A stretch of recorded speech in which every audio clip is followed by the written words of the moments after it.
So, welcome Gavin Ward, Senior Lecturer in PE at University of Wolverhampton. Tell us something about yourself, Gavin. So, I've come from a professional background of teaching in secondary and primary PE, and I teach across a range of modules on the BA Honours PE degree we have. I tend to head up the pedagogical strand, but also contribute heavily to the practical strand. And my interest really lies in the area of PE pedagogy. Okay, what's PE pedagogy?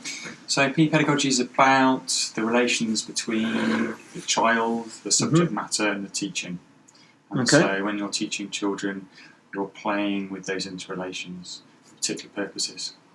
Okay, good. You have just submitted a PhD for publication, which is a tremendous job for anyone to have done. So well done for that. Can you tell us a little bit about that? There are different ways of looking at learning and knowledge, and traditional ways of looking at it poses problems for PE, because we often see knowledge as something that we acquire and we store and goes in our head, and PE is about practice. And so I want to try and find a way of looking at knowledge and learning in PE that was about the practice, in particular the cultural practice of PE. So how teachers and people's actions create a movement culture. And my PhD studies were about trying to understand how we can look at that culture, what defines that culture. And I did some observational studies in a primary school where I video recorded lessons and analysed those. Okay, what's the findings then? So over the publications, I started out looking at some of the reasons why certain pedagogical practices are used quite prominently in primary PE in the teaching of games. So I interviewed teachers first of all, and I realised that was quite a difficult way to get behind the pedagogical thinking. And so is this primary or primary? Primary. Okay. And so I wanted to try to understand some of the issues around their teaching of games and things they struggled with, and how they saw games as a place for learning. And on the back of that, I then produced a publication that was about how supporting practitioners in deconstructing games in order for them to support their teaching of it. And then I realised actually what would be more interesting is how is learning and knowledge constructed through the pupils and the teachers working together. So the findings I found really was the first publication in that round was the idea that PE is in this movement culture in a school was very much like a smorgasbord of looks like sport. So although they might play lots of different sports, it's kind of all the same looking. So it looks like sport. It's not neither PE nor it's not quite like rounders or it's tennis. It's kind of just looks like sport. There's very little to determine between the different activities they're doing.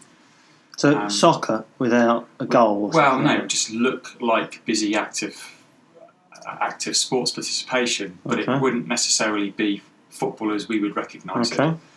And so the second publication then looked at this movement culture has been created. How do both the teacher and the pupils negotiate that culture? So a culture has been created through their actions. That creates consequences for how people work within that. And so I found fascinating insights into how children work within what's been asked and required of them in order to reactualise what they know. I mean, primary school teachers tend not to be specialists in PE. That's correct. And they tend to have varying degrees of enthusiasm for the subject.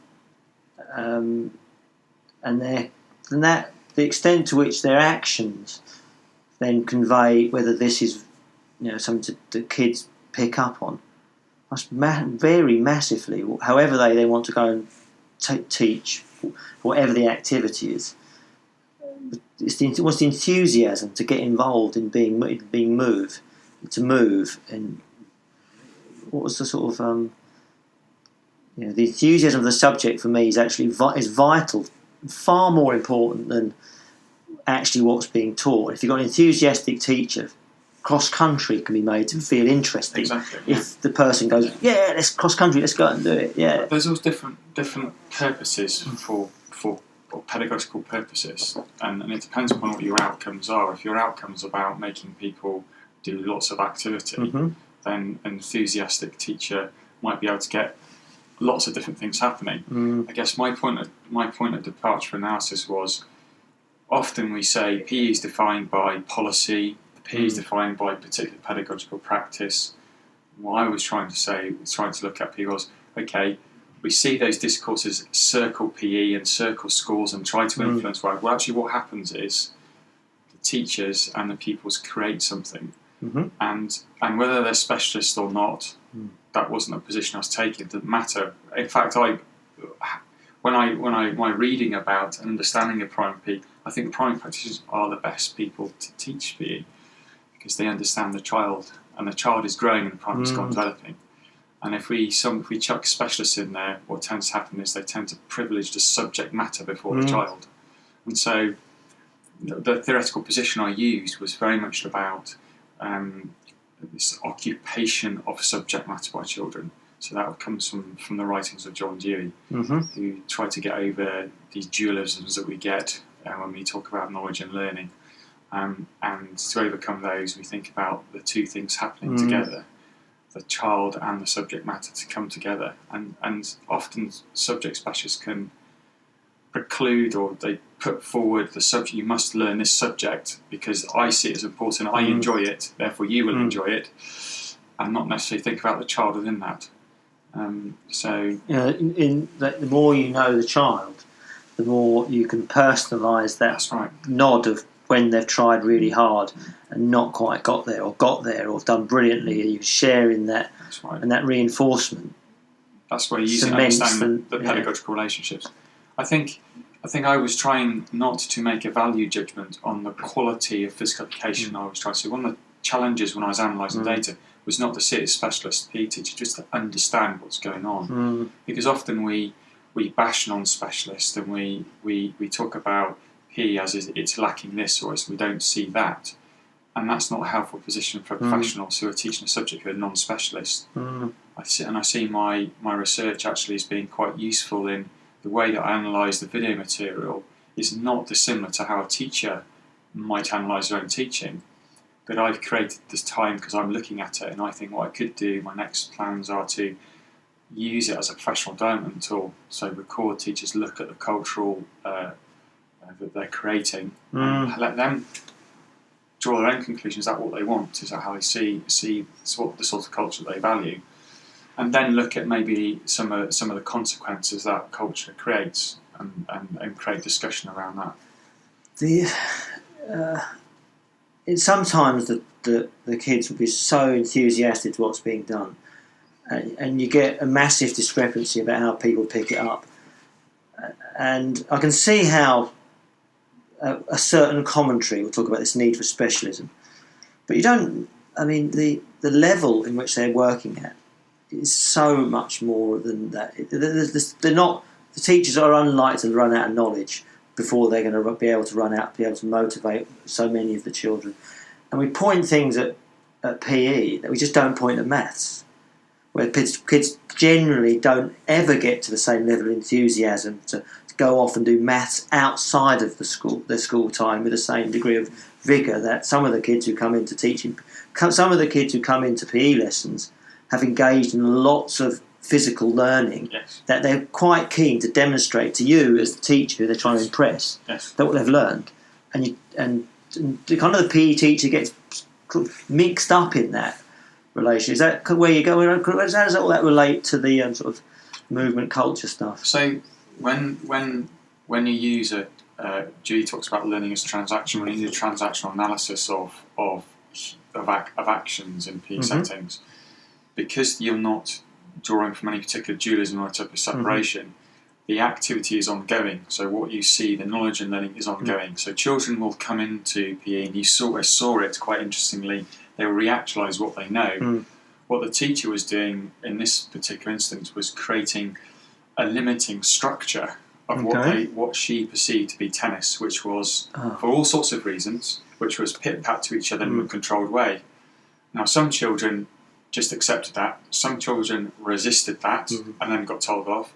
Some children in this culture actually was about, how can I do this, but at the same time reactualise what I see tennis as. So some children understood that actually they were allowed to move out of, create greater space themselves, to whack it to each other, not hurt anybody, but they were still being cooperative, which is what the one teacher wanted. Well, tennis isn't about cooperation. Tennis is about winning a point. But they say they understood the task, and they were then therefore able to stretch the meaning of that task. Another group of students decided they were going to play. Well, you've only got one ball, by the way. Cooperation works. Yes, I know. Yeah, and they were only trying to play pit-pat with each other, but they actually turned that into a game, and they were scoring. And they actually got a lad who was non-doing, standing outside, to come and umpire. So they created their own interpretation of what tennis was then, real tennis, and reactualised it, but within the task the teacher said. So the teacher didn't tell them off because they were still doing as they're asked, but they were reactualising tennis is about trying to beat someone, or you have scores. And so part of my way of looking at knowledge and learning in this way, in transactional way, is there are lots of discourses go on, but they you see them in through the actions. Now, I can't tell you whether they did tennis or not, but I can see in their actions that they understood tennis to be like this. Whereas some children who didn't have any real understanding or any preconception of tennis were quite happy to stand and just try and pit-pat all lesson. That was the whole lesson. So I didn't want to, as a specialist, I could have, yes, that's not great, it's not great, it's not great, but there are some positive things there, because the children are working within that culture, and that shows you, in essence, their agency to understand the nature of the task, what's expected of them, but then pair it up with what they could reactualise. Yeah, which makes that very different to some of the other subjects, in that in maths they don't bring in the usage of that outside very often, and the teacher doesn't see the secondary usage, whereas if you set up a pitter-patter game in tennis, which is actually maybe about racket control, but the children have spent the previous night watching tennis, and therefore they're now suddenly they are Agassi or whoever, they're in their own mind if they're really enthusiastic, and then they're reacting it. The teacher starts the teacher starts recognising all that and putting connections to it, and not seeing as they're deviating from what's going on. Whereas a math teacher it's just so much closer to the book the whole time. The number of rights are so nailed down much more precisely in those subject areas. Yeah, much more structured way of working. But I think with my own children, seeing them trying to learn maths, I'm also seeing how mathematics doesn't necessarily come up into so real in our everyday what we do, because we often unload maths calculations or other things, and often literacy is much easier, and language is learned because you use it every day. Mathematics comes more subtly into how we do things, how we arrange things, tidy things, negotiate round things, tessellation of stuff, packing things away. And I think part of it is, when we're teaching numeracy and when I try and work with my own children, is like times tables. How do you make those meaningful? Because they're a tool to do something else. And in fact, they're just about memory, but they're also about number patterns, recognising number patterns. And so G would argue, how then would you create a mathematical environment where I'm using these tools purposefully in order to make sense of something, or to solve a problem, or to understand something, rather than just learning for the sake. Rather than just learning for the sake of learning. I mean, in terms of I remember. When I was a roof tiler many years ago, I worked with people who were not academic, but they would measure the roof and they'd go, "Oh, that's 2 2/8 per batten." How can you do that? And they go, "Well, well, it's obvious, isn't it? And then they'd say the number, and it's what it's divided by. And you think, good Lord, they've worked in these spaces, and their numbers around their ability to play with numbers around the number of tiles you need, the number of zones, how you space it all out around what's required and where to put things. Amazing, and that's all maths, but would not be, and you can see how that wouldn't be credited in the academic system, but should be, and that learning, which is accelerated. And there were 16 of the person I worked with at the time, which I thought was extremely impressive, but was not had no GCSEs. I had to say GCSEs. I had to check then because they might not have been GCSEs then.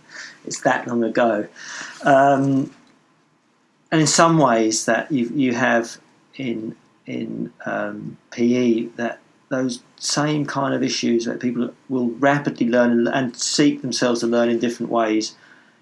And that's knowledge. See, we've just been talking about it with a student today in a lecture about how knowledge can become embodied, and knowledge is inlaid in the practice. And you see in practice people understanding certain things, like we were doing games today, so you can see their decision making and their application skills, which makes them skillful.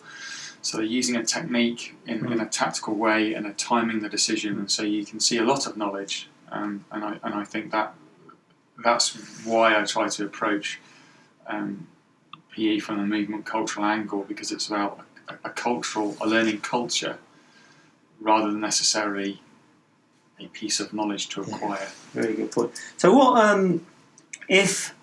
research have you got going on that if people are interested in, they could come and work with you on? When I'm working with undergraduate students or postgraduate students, I tend to work with the individual. So I like it when students come with ideas.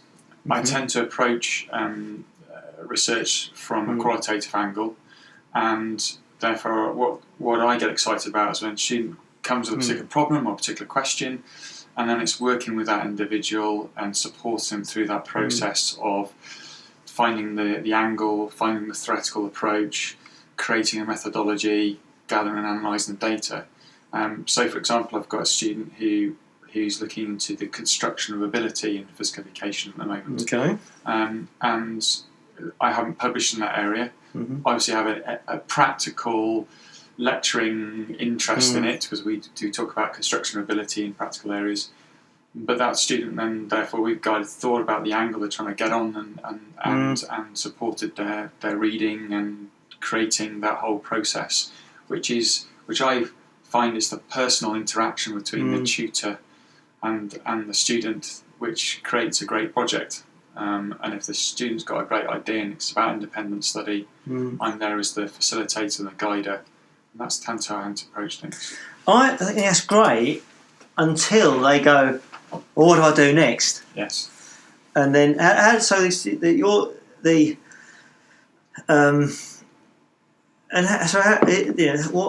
you sort of approach that?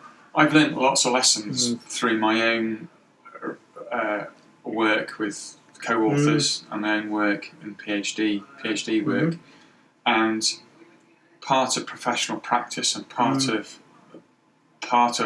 that is helping people to problem solve. Sometimes that means directing them to read particular things. Sometimes means, well, let's look at the problem, we solve it together. Sometimes that means, okay, let's break this problem down now, go and solve that bit and come back to me. And I think it's the independentness of a research project is quite important to me, because I don't want to be writing for the student. And it's important the students I work and they believe in what they're writing. And that's how my PhD supervisors worked with me. And I see myself working with students in a similar way. Obviously, undergraduates and people who are doing something, they have insecurities about their knowledge and that process. But that I have to be aware of that and support them in that. So it might be guided reading, or it might be suggesting possible solutions that they choose a particular solution. It's not about casting students adrift at all. It's what? Not about casting students adrift. I'm sure it wasn't. I just think it's quite. I think it's very difficult to do that. I think it's commendable how you will get to a point and go, okay, where are we going with this? the idea that there is not a, I know you're going to find it out, and certainly from my own point of view, I hold a position that I know what the answers are, but I just know something about this area of which where I know there's a cliff that we could fall in at the end of that, which actually is mainly about the methods in some respects. And if you can guide people through the methods, then if you can teach someone how to use the hammer, then at least they'll know which end is the handle, right? If they learn themselves, they will probably pick up what a hammer is. But in our area where methods are a bit fluffy, it's not as straightforward as a hammer. They could easily start doing things all wrong if they don't get the right methods down. Yeah, they can, and I think we say it is hard work. It is hard work, but it's hard work and it involves discussion, and it involves coming to tutorials and working with somebody. But that's the exciting bit, because you're engaging with somebody who actually wants to do a research project and interested in it, and it's balancing between leading them and guiding them, and although that takes time working with students, that's how we tend to work on our degree course anyway. So it's just a natural extension of that. Good. So presume you get your PhD. There are opportunities for students to do postgraduate work with you. Oh yes. Part-time at Wolves is really cheap nationally. Really cheap. I mean, it is really cheap. It is. 1993, I paid £1,500 for my master's course. Our part-time MPhil is about the same. It's not much. Certainly, nowhere near the inflation bit going up with that. So I think that if there were opportunities, they could certainly come and sit with you. You got any final points? No, I think we've covered a lot of ground, haven't we? Good stuff, Gavin. Good to speak with you, and we'll speak again. Okay.